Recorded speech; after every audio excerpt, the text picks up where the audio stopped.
Hey guys, and welcome back. It's Grant Broggi from Strength Coach, and today I want to talk about how to break through a lifting plateau. If you like the video, like and subscribe to the channel. We have a gym in Costa Mesa, California. Yeah, that's right. If you're in Southern California, go visit us at gyms.thestrength.co, click on Costa Mesa, and come learn how to get strong. I bring that up because when new people walk into the gym, we do the same thing every single time. First, we explain to them that if they want to get stronger, if they want to reach their fitness goals, if they want to get better at whatever it is they want to get, they need to get strong. They need to increase their force production. And so we explain to them that the best way to do this, you're not trying to be a power lifter, you're not trying to be a CrossFitter, you're not trying to be an Olympic weightlifter, you're just a normal dude that wants to get stronger, is to lift the most weight. And how do we do that? We use the most muscle mass through the most efficient and long range of motion that allows us to move the most weight. This is why we teach the low bar back squat. Do we think there's anything wrong with the high bar back squat? No, it's fine. Go high bar back squat. I don't care. The low bar just allows you to use more hips, which means more muscle mass, which means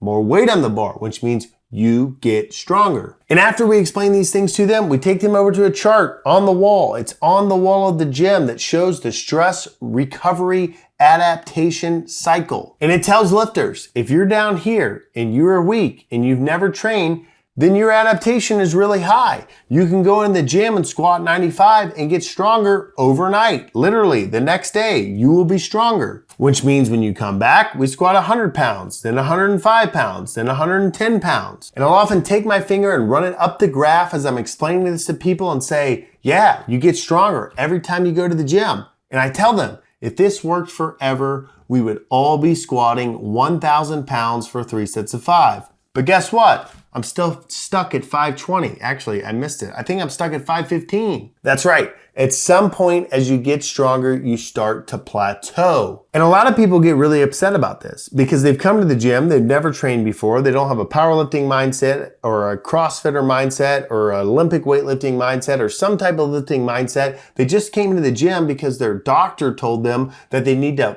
battle osteoporosis or whatever the case may be. And they come in and they start getting stronger every time. They're adding weight to the bar and they love it. Everything is going great. They're squatting, they're pressing, they're benching, they're deadlifting. And every time they come into the gym, they're hitting a PR. But then all of a sudden, they're not. And they start to plateau. Now, for most people, this is because of an error. They haven't paid attention. Maybe they've read the blue book, Starting Strength. They've paid a little bit of attention, but they're making, 5-pound, 10-pound jumps on the press and it's stuck and they become frustrated. And they think they've plateaued, but in reality, they just need the Strength Co 1.2.5s or coming soon, the 0.75s. They need to make smaller jumps in order to continue to progress. This is particularly common in the press first, and then in the bench press. But even if the lifter is doing this intelligently, at some point things start to plateau. And I've always said this joke. I've always said it. I've never stopped saying it. I'll have a group of 20 folks in the gym and I'll say, hey, there's this thing called genetic potential.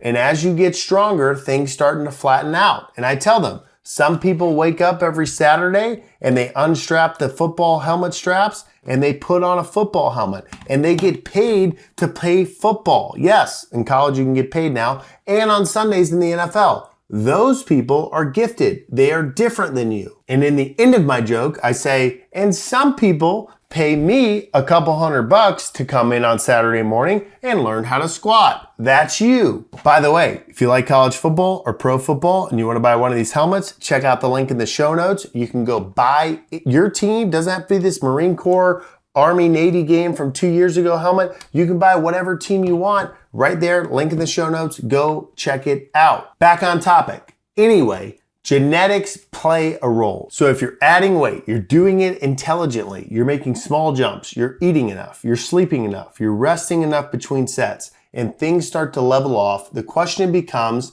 how do I keep going? How do I break through this plateau? And the real answer is you need one of two things. You either need more stress or less stress. Again, this is assuming your calories are up, you're sleeping at home, and you're not doing CrossFit workouts in between every single training session. This is assuming you are running the starting strength or strong lifts program as is designed. So for the squat and the deadlift, what generally happens? People are squatting 3 times a week. They're deadlifting 3 times a week. They're adding 5 pounds each time. That stress accumulates over time. And all of a sudden, they find that they're missing their squats. Or they get their squats and then they get their presses and bench. We'll talk about that in a second. And they get to their deadlifts and they start to fail. And they say, I'm done. I'm stuck. The rise is over. I can no longer achieve genetic greatness. And that's probably incorrect. You just need to make some adjustments to your program. So 2 basic adjustments I generally make for folks. First, reduce the deadlift frequency. The deadlift before the squat tends to fail first. It's only a concentric contraction, meaning you're only picking the bar up, whereas in the squat, you're riding it down, eccentric range of motion,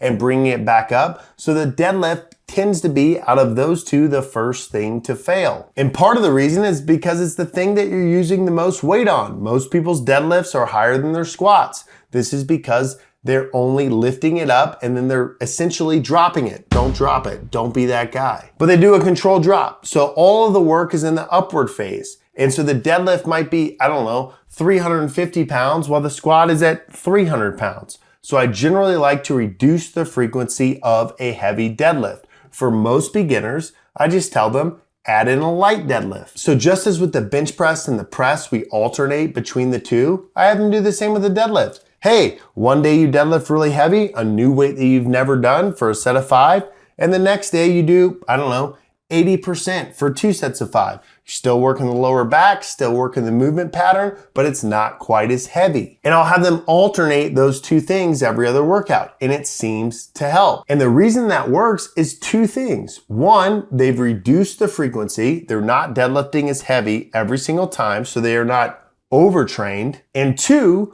on the times that they are deadlifting heavy every other time, they're doing a new weight. You must lift heavier weights to get stronger. So they're just changing things around a little bit. One day I go heavy, one day I go a little bit lighter, and that's it.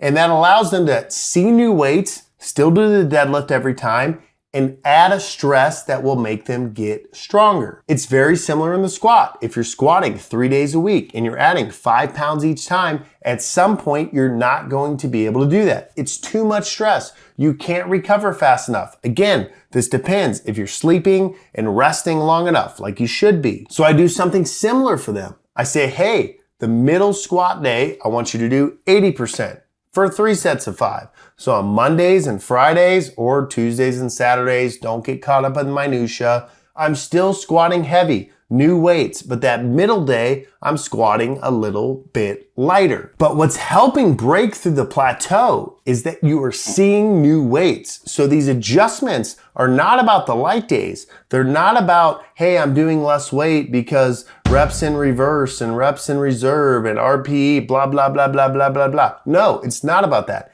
I'm doing that just so that on the other days, I can add new weight. That is how you break through a plateau, by doing more weight. And before we leave the squat and the deadlift, I have to say, at some point, you won't be able to do 3 sets of 5 on Mondays and Fridays. But what do you need to understand? What do you need to learn? What do you need to pull from this YouTube channel so that you don't need to hire a coach, but you can join our Slack channel for $29? But what do you need to learn so that you can do this yourself? What you need to learn is that in order to keep making progress and break the plateau is you have to lift weights you haven't lifted, which might mean further down the road. Most of you probably aren't there. Maybe you go to a new weight and you get 3 reps and then you get 3 reps again and then you get 3 reps a third time. And you haven't done 3 sets of 5. You've done 3 sets of 3. But you know what you've done? You've lifted weights that you've never lifted. At that point, you back off a little bit. I'm not going to give you a percentage. You back off to something that you know you can do 2 sets of 5 of. But you back off some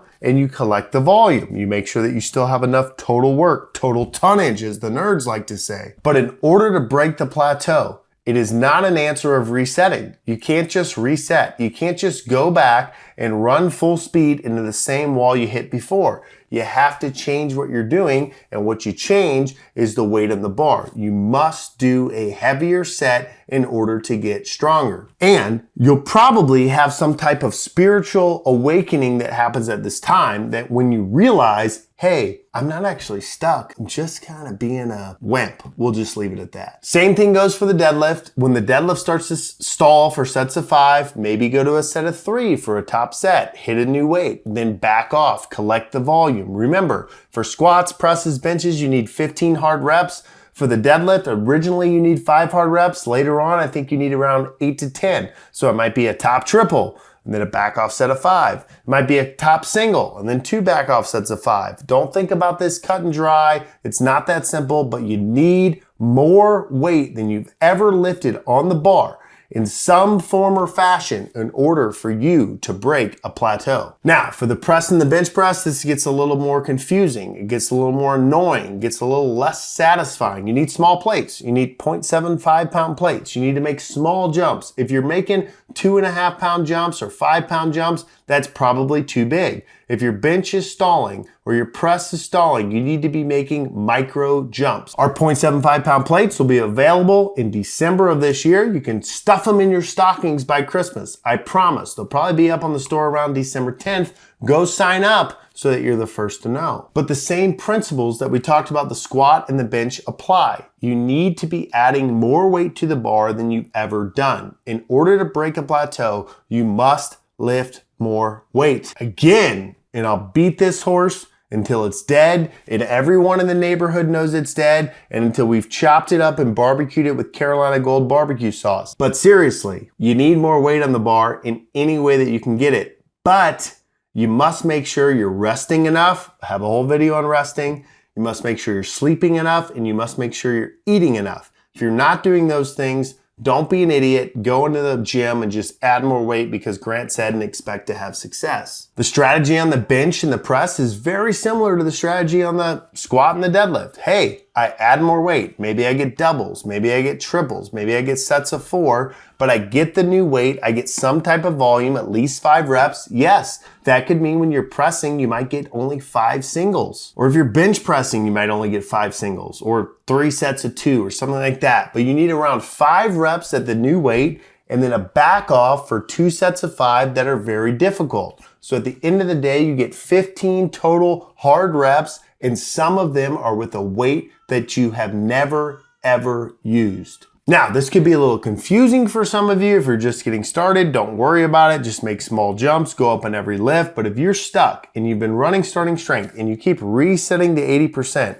don't do that. Make sure you lift a weight you've never lifted. I don't care what the reps are. Don't go back into your bedroom and tell your wife, I failed tonight. I was supposed to do 5 and I got 3. No, you lifted a weight you have never lifted before, and that is a good thing. Get a few more reps at that new weight, then back off to collect the volume, and you will break through your plateau. Hope this video helps. If it does, like and subscribe to the channel. We'll see you next time.